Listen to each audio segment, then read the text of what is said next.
Olá, seja bem-vindo ao programa Retratos. Hoje recebemos o empresário e idealizador do Savassi Festival, Bruno Golger.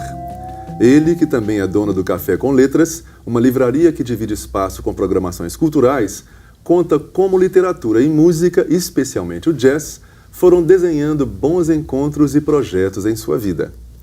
Bruno, é um prazer tê-lo aqui no programa Retratos. Muito obrigado pelo convite, é um prazer estar aqui também. Que ótimo. Bruno, você é formado em economia, né, tem mestrado em sociologia, atuou como professor universitário durante muitos anos também, né?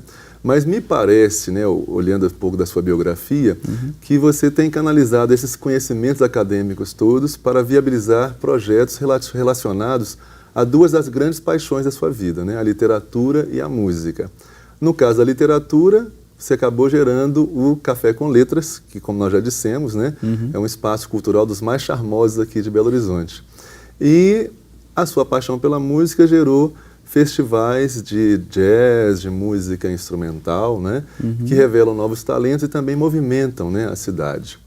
Além desses projetos, você também está envolvido com outros projetos paralelos, né, também de grande importância e reconhecimento, como, por exemplo, o Instituto Cidades Criativas, a Mostra de Design e o Prêmio Isaías Golger, né, que homenageia o seu avô e estimula a produção de textos acadêmicos com temas judaicos, né, sobre temas judaicos. Exato.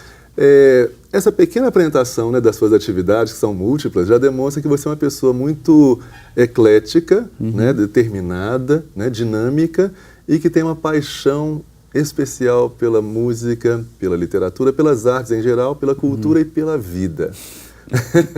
Queria saber de onde vem essa sua paixão e se ela realmente é o combustível que te move.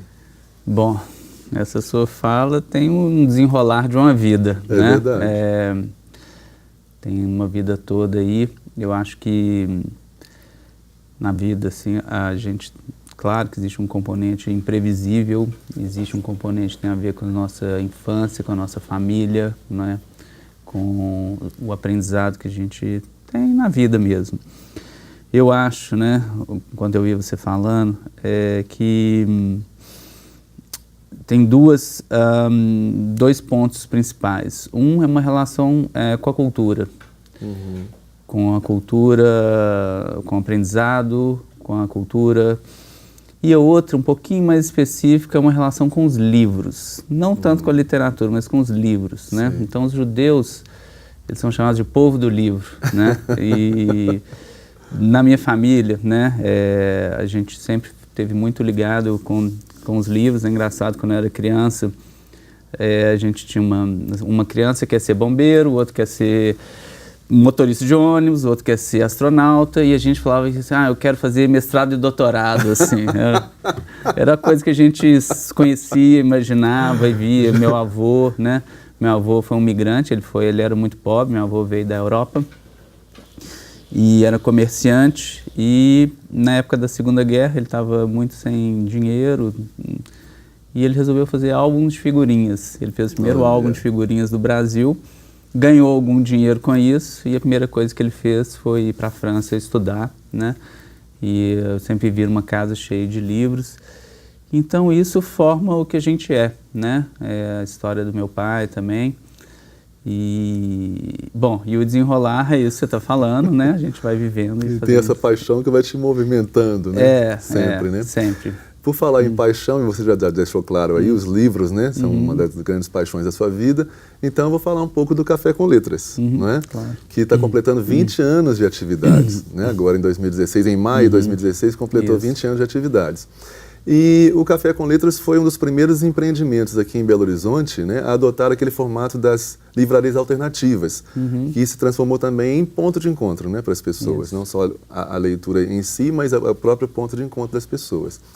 E em 1996, quando vocês abriram as portas do Café com Letras, o espaço abrigava uma livraria, um café, uma fábrica de chocolate e uma loja, né, de chocolates também, não é isso?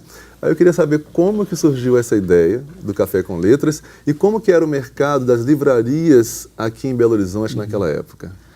Bom, o Café com Letras, ele surgiu Desde que eu era criança, na verdade. Uma vez eu estava mexendo nos meus papéis, eu achei uma entrevista de um editor italiano, de uma casa importante, chama Einaudi, e eu recortei, eu tinha 7 anos, uma entrevista com um editor, né, que não é uma coisa muito usual. É verdade. E na vida toda eu adorei, quando eu morei fora, viajei, eu sempre adorava ir em livrarias. Então meu plano era ter uma livraria que você pudesse ficar lá dentro, de alguma maneira vivenciar o espírito. Era mais que comprar um livro, né? Ir embora para casa e ler o livro, que essa é claro que é uma... Você queria usufruir do espaço também. Exato, do espaço, é como se fossem seus amigos, né? Você queria viver na companhia dos livros. E eu sempre imaginei isso, tive, né, ao longo da vida, cresci, estudei, etc. E tinha essa imagem comigo. Quando eu terminei de fazer meu mestrado, eu fiquei naquela bifurcação da vida, né? Eu continuo, faço meu doutorado, ou vou me aventurar no comércio, que não era uma tradição da minha família, né? Nunca foi. E em uma conversa de bar, literalmente, com 2 grandes amigos, a gente resolveu fazer um café, uma livraria, e essa loja de fábrica de chocolates já existia. Daí a gente se juntou, encontramos uma casa, fizemos o café, quase com as nossas próprias mãos. Foi um trabalho de muito amor, assim, de envolvimento, sabe? Eu vi inclusive uma foto que vocês estão executando um mosaico, né? Decorando o espaço lá do Café com Letras, né? Isso, a gente chama do Bancão Gaudí, né? Que é claro que tem uma referência do Gaudí. Sim, é verdade. E isso a gente fez, chamamos as famílias, os amigos, e a gente construiu aquele banco e outras coisas mais na casa também. Deu um trabalho fenomenal, né? Parece que é pequenininho, mas a gente passou umas boas horas. Isso é muito gratificante, né? Quando você pega e de fato faça. Sem dúvida. E na época, como era um espaço alternativo, né? De uma livraria alternativa, como é que era o mercado de livrarias em Belo Horizonte naquela época? Bom, 20 anos atrás a gente está falando antes da ascensão do comércio da internet, dos livros, sim, né? Exato. Então isso mudou muito, existiam mais livrarias, as livrarias elas tinham uma importância maior no comércio do livro. E eu acho que a partir daquele momento as livrarias começaram a migrar para ser espaços de relacionamento. O que o café já era 20 anos atrás, agora crescentemente elas se tornam isso, um espaço onde você tem referências, você encontra pessoas que têm aqueles mesmos interesses e paixões que você tem. Então hoje eu acho que o comércio propriamente dito, boa parte dele foi para a internet, que é muito cômodo, né? Mas você tem um lado humano de relacionamento que ainda tem esse espaço, e isso eu acho que nunca vai desaparecer. Maravilha. Voltando um pouco no tempo, né, nós estamos falando da época em que foi criado o Café com Letras, mas falamos que foi criado com tendo uma livraria, o café, a fábrica de chocolate e a lojinha, né? Mas com o tempo a fábrica e a lojinha fecharam, mas só que o espaço compensou essa perda, digamos assim, oferecendo mais ainda atrações culturais, né? Então, abrigando exposições, né? Lançamentos de livros, shows de jazz, e outras, né? Outras atrações. Daí para o festival, o Savassi Festival foi um pulo, né? Digamos assim. Em 2003, né? Vocês lançaram, né? O Savassi Festival. Aí eu queria saber como surgiu essa ideia, né? Com quais objetivos o festival foi criado, como vocês conseguiram viabilizá-lo, né? E uma pergunta, uma curiosidade, vocês conseguiram patrocinadores desde a primeira edição? Bom, o envolvimento com cultura é como se fosse um mergulho, né? Então a gente começou na superfície, estamos mergulhando desde então, né? Cada vez mais é a marca do café, é o que a gente gosta de fazer, e quanto mais eu consigo, né, eu, equipe, todo mundo que a gente trabalha, quanto mais a gente consegue fazer, mais satisfação tem. Então, DJs, bandas, exposições, lançamentos, jornais, livros, etc. É o que nossa cachaça. Sim. Né? Então, o Savassi Festival, o festival ele começou com pequenos shows de jazz. Logo no início já houveram alguns shows, nos primeiros 3 dias do festival, com o Dado Prats e o Celso Moreira. E o Chico Amaral... Começou bem, hein? Começou, né? Foi legal. Encontrei com o Dado essa semana, inclusive, no show do Edu Lobo. O Chico que eu estava Amaral, lá presente também. Né? O Chico Amaral, eu não conhecia o Chico. E ele ia no café tomar chá. E um dia o Chico falou, quero tocar aqui. Eu falei, claro, mas a gente não tem dinheiro para te pagar. E a gente não queria cobrar couvert, porque eu queria que o café fosse um espaço muito aberto, todo mundo pudesse entrar lá o tempo todo.